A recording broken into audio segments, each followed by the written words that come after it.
Boa noite a todos.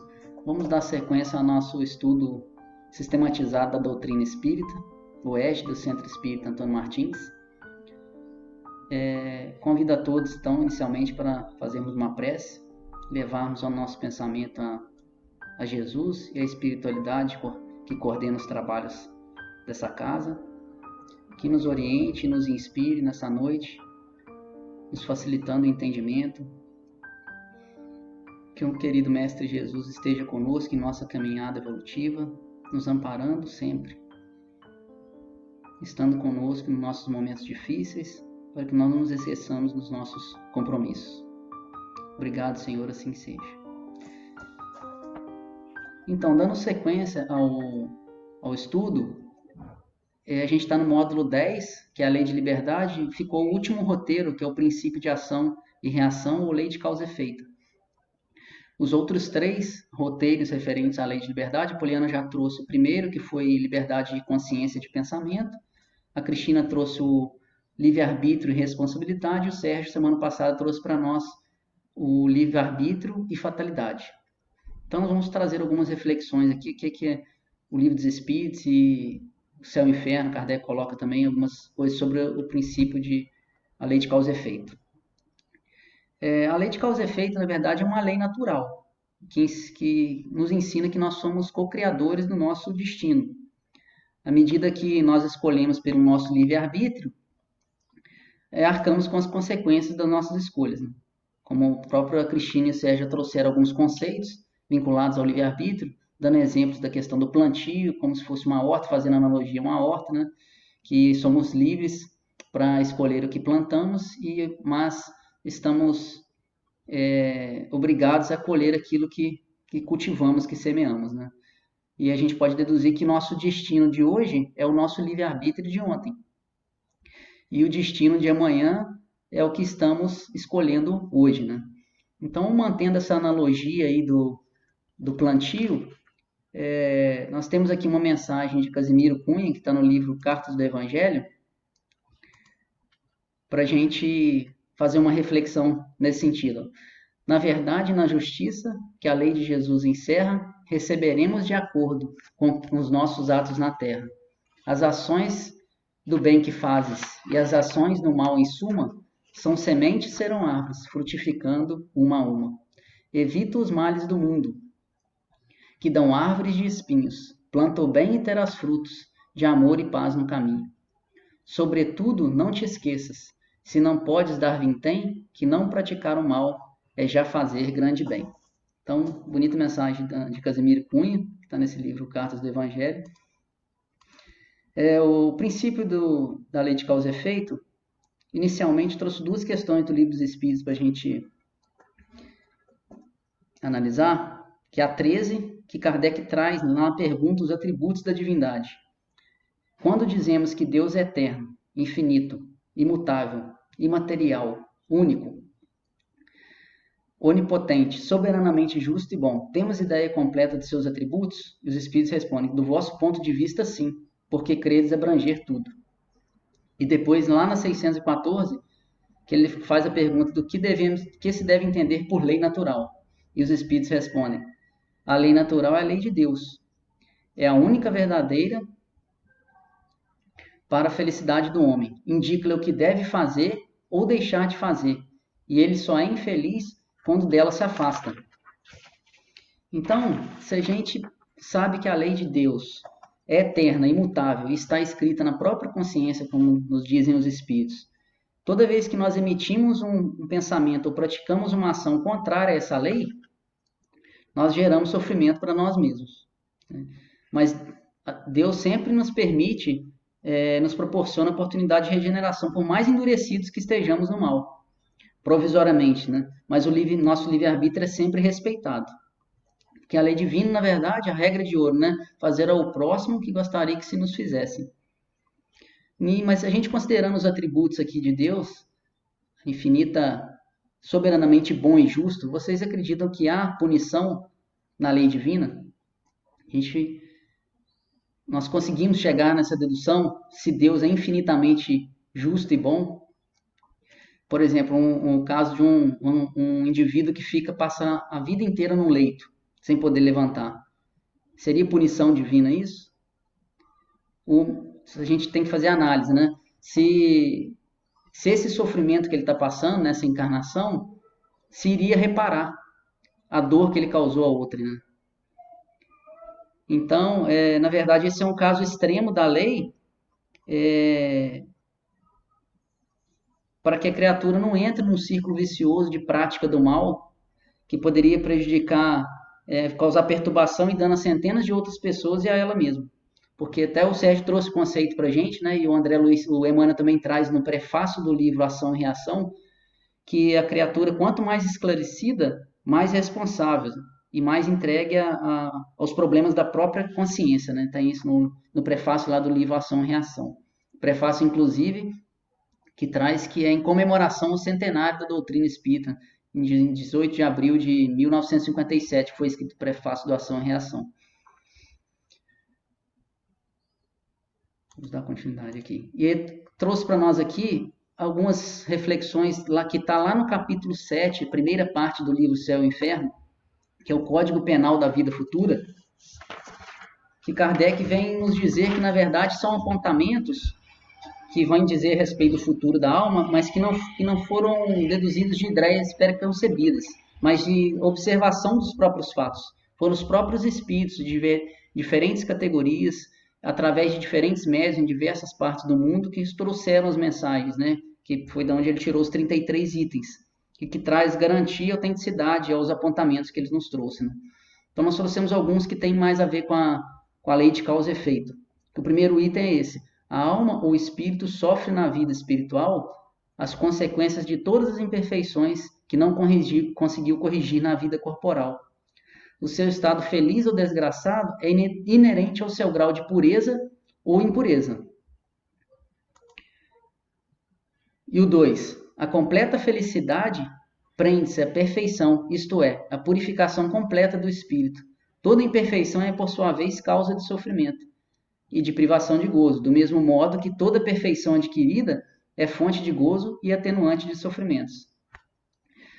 Então, a gente vê que a lei de causa e efeito ela impera. Tudo que vivenciamos, tanto no sofrimento ou de felicidade e gozo, são inerentes às nossas próprias atitudes, pensamentos e sentimentos. O que nós sentimos, falamos, pensamos ou conforme agimos determina a nossa condição no mundo espiritual após a desencarnação. Deduziu isso. Podemos deduzir isso, né? Mas que a lei de progresso a gente sabe que a gente evolui sempre. À medida que nós vamos aperfeiçoando moralmente, intelectualmente, vamos nos possibilitando a felicidade e atenuando os sofrimentos decorrentes das nossas imperfeições.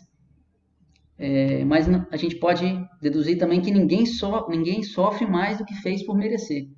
Parece até um pouco duro, né? Porque às vezes a gente tem um pouco disso arraigado em nós, de pôr a culpa do nosso sofrimento nas outras pessoas, né? Tentar tirar e falar, isso aí não foi eu que, né? Isso não é culpa minha. Na verdade, a gente vê pelos apontamentos da espiritualidade que está sempre vinculado às nossas opções, ao nosso livre-arbítrio. Então, ninguém sofre imerecidamente. O sofrimento é uma consequência das nossas escolhas, né? E aqui no céu, nos itens do céu e inferno, a gente vai confirmar o que está lá no capítulo 5 do Evangelho segundo o Espiritismo, das causas dos sofrimentos, né? Que são originários das existências anteriores ou nessa própria existência. Tem mais 2 itens aqui no Código Penal da Vida Futura que vale a pena a nossa reflexão, são os itens 8 e 9. Aqui, o item 8. Sendo a justiça de Deus infinita, tem uma conta rigorosa do bem e do mal. Se não há uma única ação má, um único mau pensamento que não tenha suas consequências fatais. Não há uma única boa ação, um único bom movimento da alma, o mais leve mérito em uma palavra que seja perdido, mesmo entre os mais perversos, pois é um princípio de progresso. Então a gente percebe a inevitabilidade das consequências dos nossos atos. Às vezes uma pequena coisa, uma pequena gentileza que a gente faz, isso angaria um bem para nós, às vezes, de uma pessoa que a gente nem imagina. Então, nada passa despercebido na justiça divina, né? A lei dos homens que é imperfeita, que pode falhar, que é aplicável por pessoas falíveis, né? Que é mutável. A lei divina não. A lei divina é imutável e nada passa despercebido, né? Porque, na verdade, fica gravado, toda a emissão de uma ação mal, de um mau pensamento, fica gravada de maneira indelével no nosso perispírito, até que a gente possa reparar. Então, quando uma pessoa que lesa financeiramente alguém, por exemplo, fica gravado no perispírito nela ondas de lesão. Então, é provável que ela passe por aquilo. Então, a gente vai ver como é que é esse mecanismo dentro do... Como é que a doutrina espírita esclarece para nós. O item 9 fala que toda falta cometida, todo mal realizado, é uma dívida contraída que deverá ser paga. Se não for em uma existência, será na seguinte ou nas seguintes, porque todas as existências são solidárias entre si. Aquilo que se paga na existência presente não deverá ser paga pela segunda vez. A gente vê que a gente só consegue evoluir quando conseguimos reparar todo o mal e fazer somente o bem. Na verdade, a gente tem que tomar cuidado, inclusive, né, com a responsabilidade, né, de ter o conhecimento da doutrina espírita em nossas vidas, porque a gente vem para reparar, para regenerar, para restaurar o que outrora, por nossas escolhas, nós nos afastamos da lei divina, como vimos lá no Livro dos Espíritos, a gente não terminar a encarnação com mais débito perante a própria consciência, perante a lei divina, do que aqui chegamos, né? Então, a nossa responsabilidade com as claridades da doutrina espírita na nossa vida é exatamente isso, refletir como que a gente pode regenerar os nossos sentimentos, nossos pensamentos, nossa ação e trabalho infatigável no bem. Mas Kardec coloca aí no Céu e Inferno ainda que, na verdade, não existe uma regra só para cada indivíduo. Assim como a própria lei humana que é mutável e é imperfeita, a gente já tem na lei penal, né, as causas agravantes e atenuantes, ainda mais na lei divina. Então, tudo é analisado, né? Então, pode existir uma mesma falta com uma expiação diversa para cada espírito. E aí ele vai, a partir do item 16 lá do Código Penal da Vida Futura, a gente pode colocar como 3 pilares da justiça divina, né? O Kardec coloca lá como 3 condições necessárias para pagar uma falta, que é o arrependimento, a expiação e a reparação. O arrependimento, no caso, ele coloca que é o primeiro passo para a melhoria, que ela abranda as dores da expiação. E se é tardio, se o arrependimento é tardio, o indivíduo sofre mais tempo. Esse arrependimento seria nós nos conscientizarmos, abrirmos mão da nossa rebeldia perante as leis divinas. A gente entender que as leis divinas são para nossa proteção. Não há lei vingativa de Deus, né? Na verdade, a lei de causa e efeito ela vem nos salvar de nós mesmos, né? Até recordo aqui do capítulo lá do livro Libertação, que Matilde, tentando resgatar o filho, que era inquisidor, né? E fala que após séculos no mal, ela notava nele umas pontas de tédio e dúvidas sobre se o mal realmente venceria. Então, quando começa o arrependimento, é quando estamos é o primeiro início para a nossa melhoria. A expiação, no caso, seriam os sofrimentos físicos e morais consequência da falta cometida. Sofrimentos esses, físicos ou morais, que podem ser nessa própria existência, no mundo espiritual ou numa próxima existência. Ou, na verdade, hoje funciona assim a expiação. Hoje nós somos agressor, amanhã nós somos agredidos. A expiação nos coloca na condição de supostos perdedores, vítimas, abandonados, traídos, perseguidos, para que saibamos, né, o que é bater, o que é apanhar. Ela é para que nos tornemos mais sensíveis, amorosos, responsáveis, para que nós desenvolvamos a compaixão. E a reparação, por fim, consiste em fazer o bem àquele quem se fez o mal.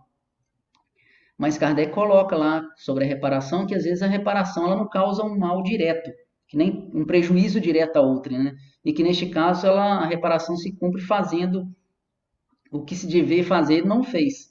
Ou seja, sendo humilde onde foi orgulhoso, brando onde foi duro, caridoso onde foi egoísta, benevolente onde se foi malévolo, trabalhador se foi preguiçoso, útil se foi inútil, moderado se foi dissoluto, e assim o espírito progride com o próprio passado. Tem um livro do Chico por Espíritos Diversos, psicografado pelo Chico, que chama Luz no Lar, um capítulo 64, que chama Credores no Lar. Ele fala que cada centímetro do mal será reparado, mas não tem a ver com olho por olho, dente por dente. A eterna bondade da justiça divina nos concede a reencarnação para repararmos por amor. E a mensagem fala das nossas dificuldades no lar, com os filhos ou outros parentes complicados, que às vezes a divina providência nos proporciona essa reparação pelo amor, né? Sem necessariamente passar pelo sofrimento. Tem um exemplo que a gente pode tirar aqui do livro ainda Ação e Reação, que está no capítulo 12, que chama Dívida Agravada, que nos conta a história da Marina. A mãe Luísa vai buscar ajuda lá do André e do mentor, que a filha Marina estava prestes a suicidar. Os mentores vão e dão um passe e ela derruba um copo de formicida que ela ia tomar. E ele começa a narrar a anterior existência dela. Ela estava debruçada sobre uma filhinha de 2 anos, que era doente, e na existência anterior, a Marina se programou para nascer a irmã mais velha da Zilda, porque em existência anterior ela se colocou entre Zilda e Jorge, comprometendo o casal lá. E aí, depois de sofrimento no mundo espiritual, ela vem reencarnada como irmã mais velha e se programam o reencontro de Jorge e Zilda, e ela iria renunciar, amando o mesmo homem em silêncio.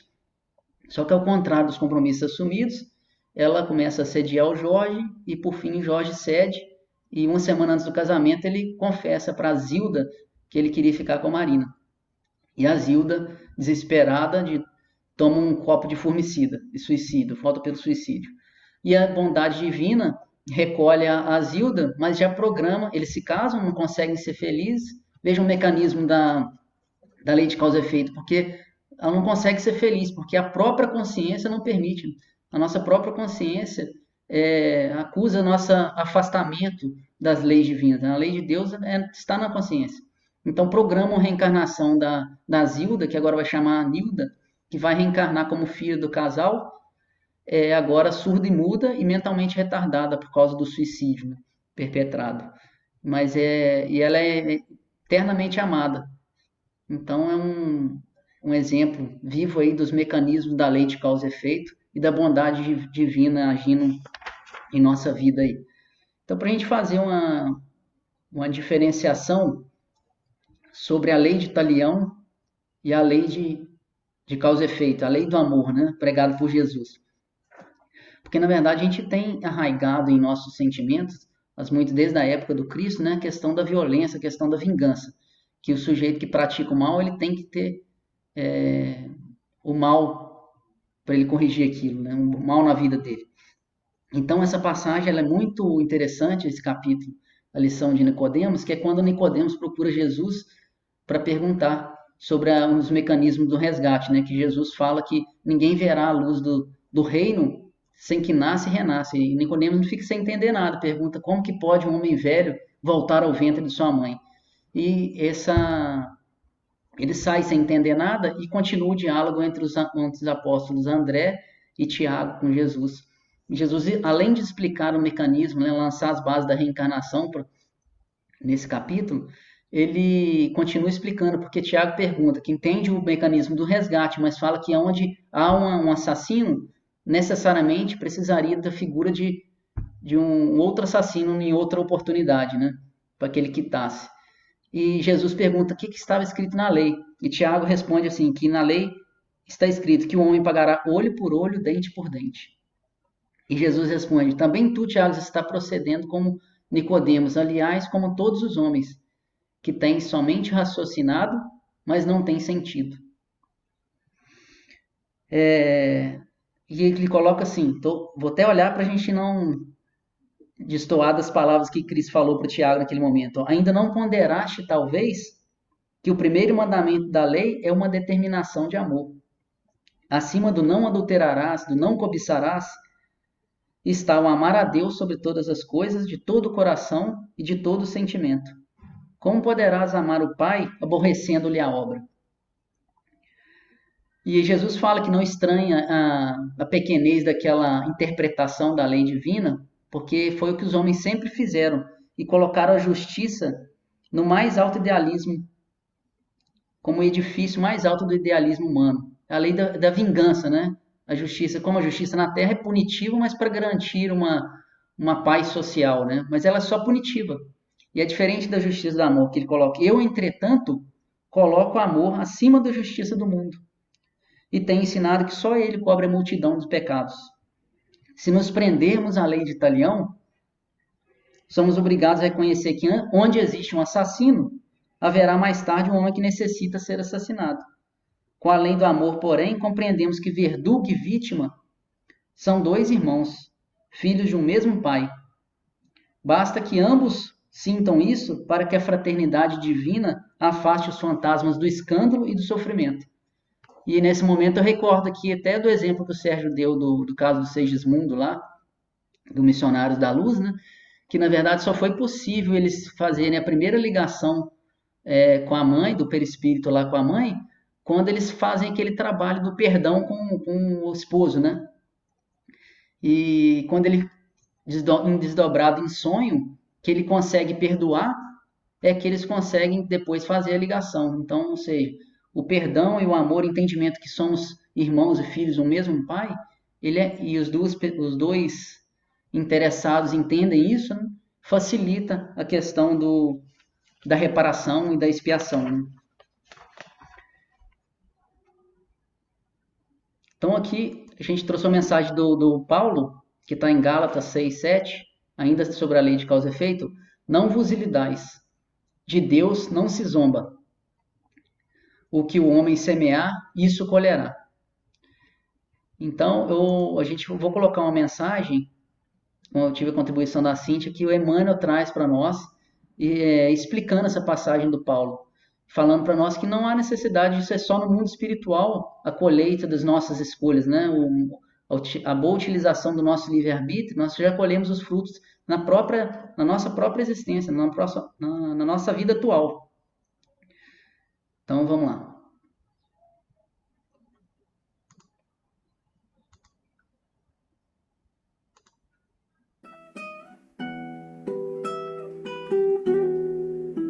Na luta vulgar. Não é preciso morrer na carne para conhecer a lei das compensações. Reparemos a luta vulgar. O homem que vive na indiferença pelas dores do próximo, recebe dos semelhantes a indiferença pelas dores que lhe são próprias. Afastemo-nos do convívio social, e a solidão deprimente será para nós a resposta do mundo. Se usamos severidade para com os outros, seremos julgados pelos outros com rigor e aspereza. Se praticamos em sociedade ou em família a hostilidade e a aversão, entre parentes e vizinhos encontraremos a antipatia e a desconfiança. Se insultamos nossa tarefa com a preguiça, nossa tarefa relegar-nos-á à inaptidão. Um gesto de carinho para com o desconhecido na via pública granjear-nos-á o concurso fraterno dos grupos anônimos que nos cercam. Pequeninas sementeiras de bondade geram abençoadas fontes de alegria. O trabalho bem vivido produz o tesouro da competência. Atitudes de compreensão e gentileza estabelecem solidariedade e respeito junto de nós. Otimismo e esperança, nobreza de caráter e puras intenções atraem preciosas oportunidades de serviço em nosso favor. Todo dia é tempo de semear. Todo dia é tempo de colher. Não é preciso atravessar a sombra do túmulo para encontrar a justiça face a face. Nos princípios de causa e efeito, achamo-nos incessantemente sob a orientação dela, em todos os instantes de nossa vida.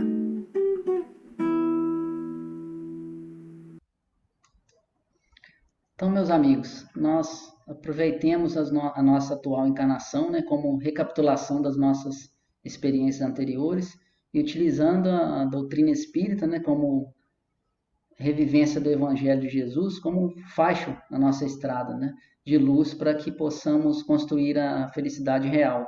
Né? Façamos escolhas melhores, pensemos no bem, hajamos no bem.